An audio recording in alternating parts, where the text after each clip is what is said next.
আমার নবীজির ওয়াজ শুনতো, আমার নবীজির পিছনে ইক্তেদা করতো, চোখের পানি ফেলে ফেলেও কাঁদতো। কিন্তু বদর যুদ্ধে উস্কানে সেই লোকটাই লাগায়া দিয়েছে, উহুদ যুদ্ধের উস্কানে সেই লোকটা লাগায়া দিয়েছে। বনু নাজির, বনু কুরাইজ, ইহুদির সঙ্গে কেউ কুরাইশদের সখ্যতা সেই তৈরি করে দিয়েছিল, সম্পর্ক সেই তৈরি করে দিয়েছিল। নবীজি জানতেন লোকটা মুনাফিক, তবুও কিছু করার ছিল না। তাই মুনাফিকটারে যখন বিদায় হয়ে গেল, ওই মুনাফিকের আব্দুল্লাহ বিন উবাই ইবনে সুলুল, তার একজন সন্তান ছিল, বড় সাহাবী, আব্দুল্লাহ তার নাম। বাবার যখন মৃত্যু হয়ে গেল, মুনাফিকের যখন মরণ হলো, এই সাহাবী নবীর কাছে এসে কান্দে আর বলে, হুজুর সেই লোকটা মুনাফিক হতে পারে, আমি জানি সে লোকটা ভালো না, কিন্তু আমার তো বাপ, আমি আপনার কাছে আসছি হুজুর, আমার বাপ জঘন্য মানুষ, কিন্তু আমি আপনার কাছে আজকে বেশি কিছু চাবো না, একটা জুব্বা দিবেন, আমার বাবাকে বরকত স্বরূপ এই জুব্বাটা জানাজার কাফনের কাপড়ের বিকল্প পড়ায় দেব। আমার নবীজি কিচ্ছু বললেন না। নবী ছিলেন উদারতার মূর্ত প্রতীক, আমার রাসূল ছিলেন অত্যন্ত বিনয়ী মানুষ ছিলেন, প্রতিশোধ পরায়ণতা তার মধ্যে কাজ করে নাই। আমার নবীজি ভিতর থেকে সুন্দর একখানা জুব্বা নিয়ে সাহাবীকে দিয়ে বলছেন, ও আমার সাহাবী, তুমি তো আমার সাহাবী, তুমি আমার কাছে চাইলে কি আমি মানা করতে পারি নাকি? যাও জুব্বাটা নিয়ে চলে যাও। জুব্বা নিয়ে চলে গেলেন। বাবা মুনাফিক, ছেলে হলো সাহাবী, বাবার প্রতি দরদ রেখে গোসলটা সম্পূর্ণ করায় দিয়া গায়ে নবীর বরকতের জুব্বা লাগায় দিয়েছে। এখন জানাজা পড়াবে কে? নবীর কাছে কিছুক্ষণ পরে সে বলে, হুজুর আমি জানি আমার বাপ মুনাফিক, কিন্তু আমার তো বাবা হয়, হুজুর যদি সুযোগ হয় আপনি আমার বাবার জানাজাটা পড়ায় দিয়েন। রাসূল মুস্কি হাসি মেরে বলছে, ও আমার সাহাবী, চিন্তা করো না, যাও তোমার বাবার জানাজা আমি হাজির হয়ে যাব। আমার নবীজি জানাজায় হাজির হলেন। মুনাফিকের লাশ সামনে রেখে আমার নবীজি যখন জানাজা শুরু করলেন, জানাজা শেষ হতে না হতে আয়াত নাজিল হলো, ইস্তাগফির লাহুম আও লা তাস্তাগফির লাহুম ইন তাস্তাগফির লাহুম ৭০ মাররাতান ফালান ইয়াগফিরাল্লাহু লাহুম।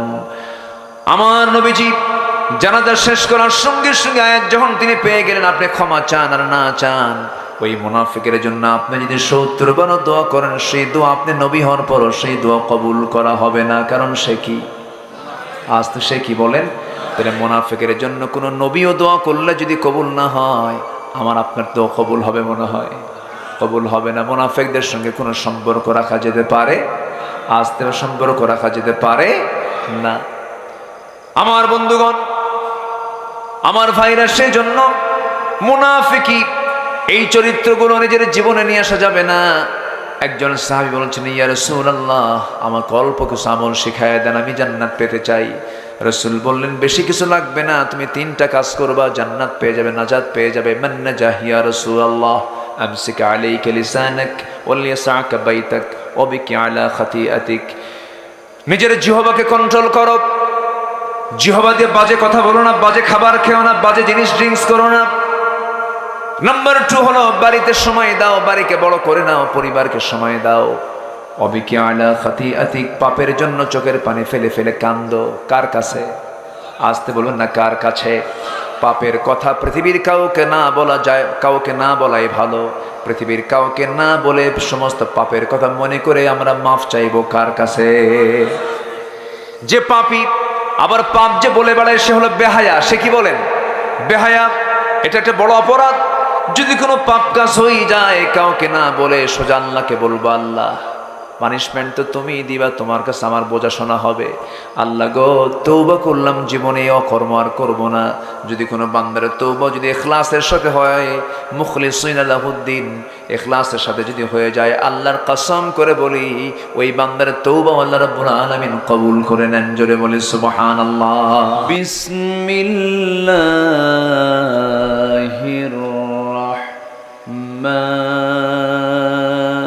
রাহমানির রাহিম।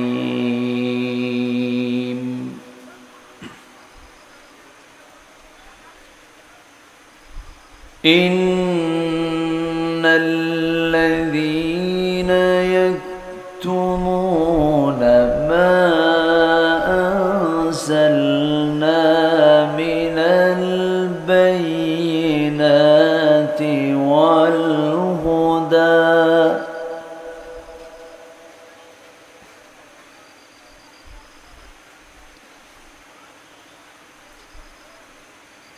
من البينات والهدى من بعد ما بيناه للناس في الكتاب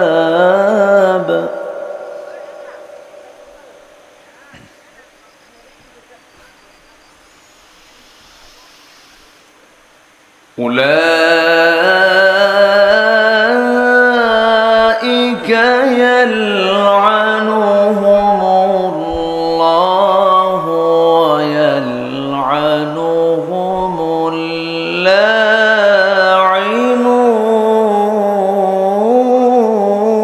اللاعنون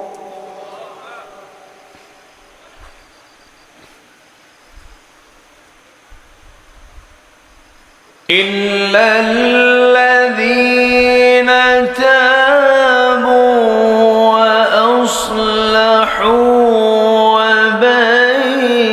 وبينوا فأولئك أتوب عليهم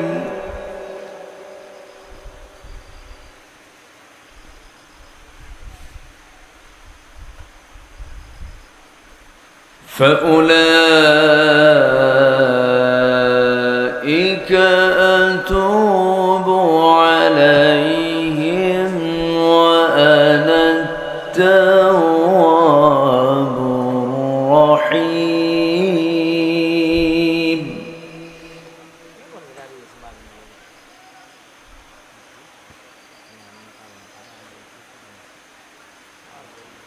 إن الذين كفروا وماتوا وهم كفار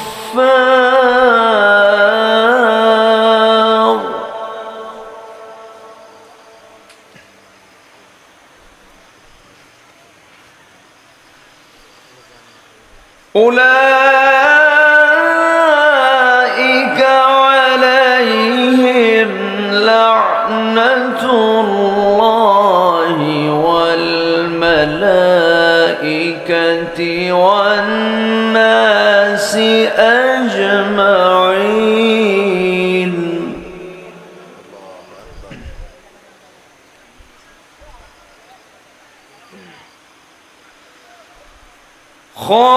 خالدين فيها لا يخفف عنهم العذاب ولا هم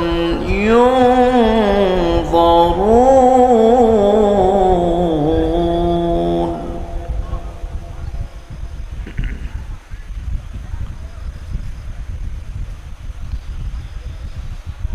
الله أكبر بسم الله الرحمن الرحيم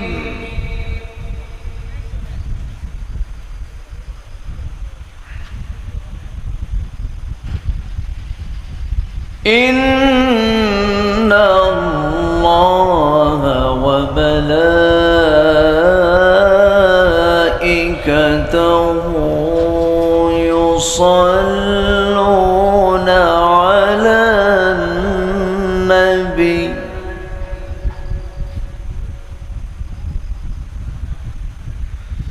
يا أيها الذين آمنوا صلوا عليه وسلموا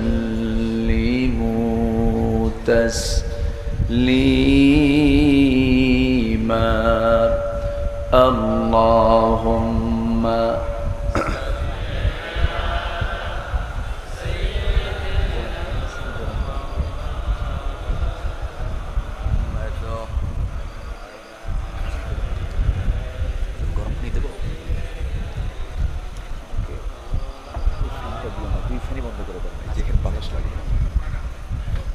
একটু মহব্বত দিয়ে নবীর প্রেমে মাতোয়ারা হয়ে জবান খুলে আওয়াজ দিয়ে সবাই বলুন আল্লাহুম্মা সাল্লি আলা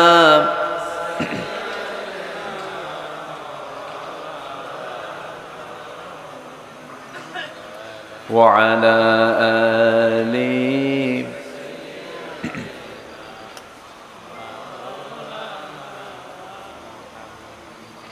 আমি কোরআনের সুর মাঝে শুনেছি যে নাম, আজানের সুর মাঝেও শুনেছি সে নাম। ও নাম শুনেছি আমি আমার হৃদয়, হে রাসূল নবীজি তোমায়, হে রাসূল নবীজি তোমায়। আল্লাহুম্মা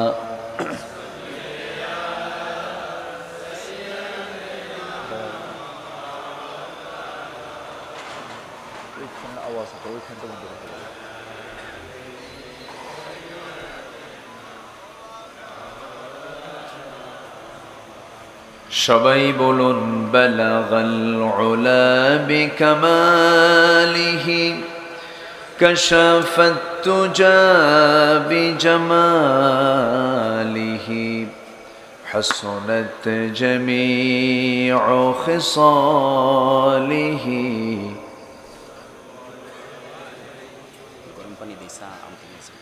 সূরাত ইউসুফ বিদারি হিকমত লুকমান মা কারি কুরআন বারি ये दिले सादमान मा बलगल उला बिकमालिही कशफत तुजा बिजमालिही हसनत जमीउ खिसालिही।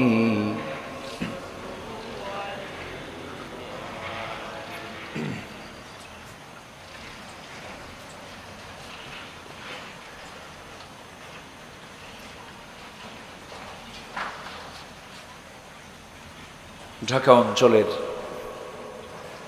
মুন্সিগঞ্জ জেলার সিরাজদি খান উপজেলার তালিমুল উম্মাহ ইসলামী একাডেমি মাহফিল ইন্তেজামি কমিটি কর্তৃক আয়োজিত বার্ষিক তাফসীরুল কোরআন মাহফিল 2024 মহৎ আয়োজনের সম্মানিত সুযোগ্য সভাপতি বালুচর ইউপির মাননীয় চেয়ারম্যান জনাব আওলাদ হোসেন, বরেণ্য অতিথি বিশেষ করে আমার পূর্বে যিনি কথা বলেছেন প্রথিতযশা আলেমে দ্বীন, গবেষক, আমার অত্যন্ত কাছের, আমার অত্যন্ত প্রিয় মানুষ, আন্তর্জাতিক খ্যাতি সম্পন্ন মুফাসসিরে কোরআন মাওলানা শাইখ জামাল উদ্দিন হাফিজাহুল্লাহ, উপস্থিত হাজরাত উলামায়ে কেরাম, ফদলায়ে ইজম, সুশীল সমাজ, জাতির শ্রেষ্ঠ সন্তান, শিক্ষক মণ্ডলী, আজকের মাহফিলের প্রধান আকর্ষণ যাদেরকে নিয়ে আজকের এই সাজানো গোছানো এমন একটা আয়োজন, উপস্থিত আমার প্রাণ প্রিয় দ্বীনি ভাইরা, আড়ালে বসে আছেন শ্রদ্ধেয়া সম্মানিতা মা বোনেরা।